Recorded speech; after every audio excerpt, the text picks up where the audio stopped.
qui est l'entraînement de l'anniversaire de naissance de Samuel Montembeault. Et l'histoire ne dit pas si le coach a voulu lui faire un cadeau de fête. Toujours est-il qu'il obtiendra le départ contre les Sénateurs samedi. Est-ce que c'est une décision controversée à ce moment-ci? Ben, tout ce qui touche les gardiens à Montréal... Non, mais je vais te donner une vraie réponse. Parce que tout ce qui touche les gardiens de but à Montréal devient une controverse. C'est pas nouveau. C'est fou, on peut remonter jusqu'à où tu veux. S'il y a un questionnement de 2 matchs pour le gardien de but, ça devient une histoire. Alors là, Samuel Montembeault, qui est ton numéro 1, a le départ un samedi au Centre Bell contre un rival direct. Il n'y a pas tant d'histoire. Là où je vais te poser la question, parce que je trouve ça un peu nébuleux, puis peut-être même un peu illogique, c'est que si le prétexte numéro 1 d'envoyer Dobèche pour Martin Saint-Louis contre le Kraken était « il est hot en ce moment, alors on va surfer là-dessus », et clairement, Martin est un peu superstitieux parce qu'il a toujours la même cravate quand il gagne, comment là, on explique le fait qu'on ne revient pas avec Dobèche? On le trouve moins hot? Ouais, mais... Il y a un but qu'il veut revoir. Absolument. Bon, moi, je reviens là-dessus, là. Si Samuel Montembeault est dans le net pour cette remontée de 3 buts du Kraken dans le dernier match, je te le dis, la chicane pogne. Surtout sur le tir frappé de la ligne bleue. Ça, c'était pas absolument pas dévié de Brandon Montour. C'était pas chic. Si Montembeault donne ce but-là, la chicane pogne. Je veux pas mettre le yable, là, mais c'est ça. C'est là où on est rendu. Là. Les gens ont comme acquis la conviction que Samuel, on veut rien savoir de ce qu'il a fait pour nous autres. Il est plus bon que c'est le backup. Ouais. Voyons donc. Non, faut... Voyons donc. Non, c'est parce qu'il y a deux côtés de médaille. Excuse, là. Martin est responsable de ça. Martin est responsable de ça. Parle à n'importe quel gardien de but qui a gaulé dans le show, ils vont te le dire. Personne ne comprend comment il a joué ça, là. Sa sélection de gardien devant le filet. Je pense pas que Montembeault méritait tous les départs. C'est pas ça. Je pense qu'il a été avec le momentum. Ouais. Puis je pense qu'ultimement, ça lui a permis d'aller grappiller des points ici et là parce que c'est pas vrai que le Canadien est parfait depuis le début de la saison. Exact. Si tu regardes les gars qui ont eu des impacts sur les matchs, on n'a pas le choix de dire que Jakub Dobèche en a peut-être volé quelques-uns des points. Alors que Montembeault, on est toujours en attente de ça. Mais samedi, connaissant le gars, c'est un gars affamé qui va être devant le filet, Jean-Charles. N'est-ce pas? Tu le connais bien, Samuel, toi aussi. Oui. Alors, la question ce matin, justement, comment est ta confiance à ce moment-ci, Samuel? Et comment t'expliques aussi ton difficile début de saison? On écoute. Des fois, un mauvais match, ça peut affecter la confiance ou peu importe. Mais c'est juste, je pense que je collais, on a regardé ces vidéos, souvent, à les lancer, je shrinkais, ma position de base, je jouais plus petit, peut-être pensé trop. Donc, quand tu penses trop, évidemment, tu hésites plus, les mains sortent moins bien. Donc, c'est juste vraiment de retourner à la base. Comme j'ai dit, on a travaillé pendant une semaine, on a fait des bonnes choses. Donc, c'est de retourner jouer, puis de ne pas penser, puis juste relaxer, puis de rester au moment présent. Pas complètement compris, là, par exemple. C'était un peu inaudible. Hein? C'était le Sam des pires jours au niveau de la... Sam est probablement le joueur de la Ligue nationale qui a le débit le plus rapide dans ses réponses. C'est ça, tu demandes à n'importe quel gars du B du Canadien, puis il va te dire ça. Et Brendan Gallagher, celui qui parle le moins fort. Notre monteur, Thomas Gill, qui est un excellent monteur, doit assurément monter le volume des extraits de Gallagher très souvent. Il doit d'abord monter le volume, puis après, il peut monter l'extrait. Exactement. Alors, okay. mais toujours est-il que j'ai hâte de voir quel genre de Samuel va être devant son but.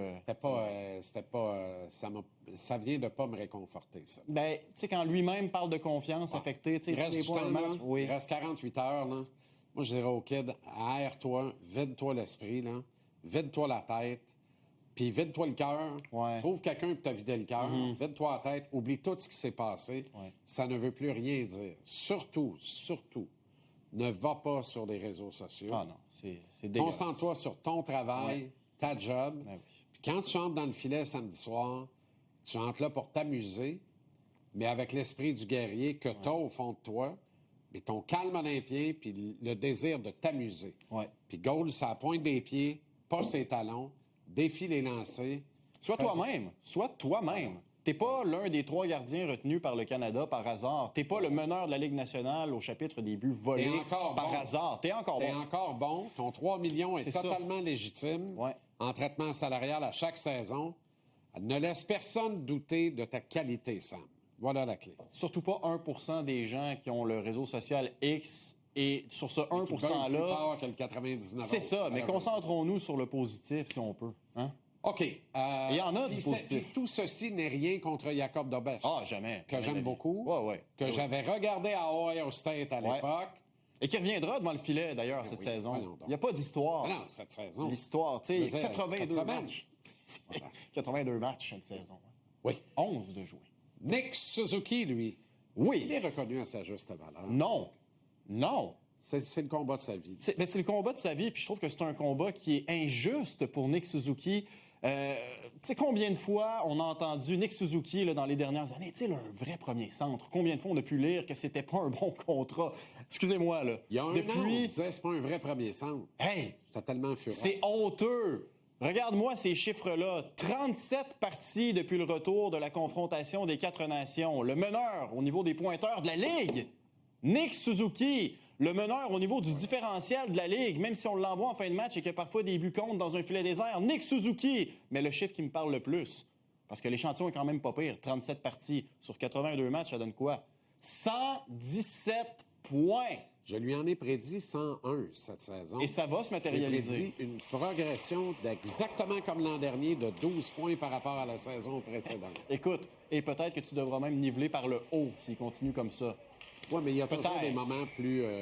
la saison est longue, là. Oui. Il en reste 71. Je vais te dire de quoi? 100, il craque le 100 points. C'est que le dernier qui a fait ça à Montréal? Ça fait très longtemps. Vincent D'Anfos. Ouais, c'est ça fait trop longtemps. Puis non seulement ça, il a craqué le 100 points. Enfin, mais c'est pas vrai. Mats Naslund, 86.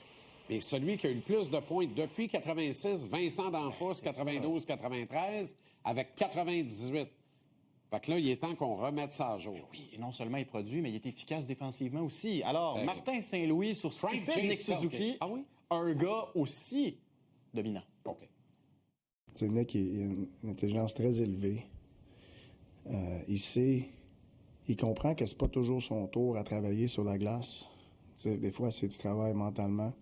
Fait, il est capable de gérer son énergie beaucoup, avec des fois des petits bobos, mais d'être capable quand même de jouer. Fait que, tu sais, c'est comment est-ce qu'il prend soin de ses affaires, ses journées de congé, comment qu'il gère tout ça. Tu sais, c'est pas une chose.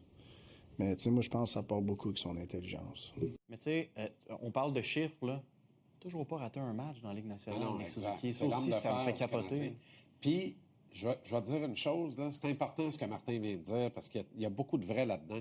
Toute comparaison est toujours boiteuse. S'il y a un lien qu'on peut établir entre le plus grand ambassadeur du hockey de son époque et celle dans laquelle on vit, et il l'est encore, et Nick Suzuki, c'est l'attitude ultime du pro, et il a ça en commun avec Sidney Crosby. C'est pas le même talent, là. C'est pas la même affaire. Ah, mais je comprends ce que tu Mais veux il a la même attitude, il approche la game de la même manière. Sa préparation est adéquate, chaque détail compte, le gars ne l'échappe jamais, il est tout le temps en contrôle de ce qu'il fait, comment il se prépare. Il y en a pas des il est tonnes, dédié. C'est un garçon extraordinaire. Hey, je rappelle qu'au départ, la cible du Canadien était Cody Glass. Cody Glass. Désolé. Voilà. Merci. Il faudra quand même continuer d'attribuer cette transaction extraordinaire à Marc Bergevin. Oui. Même si Burge préférait Cody Glass. Merci. Yes, sir.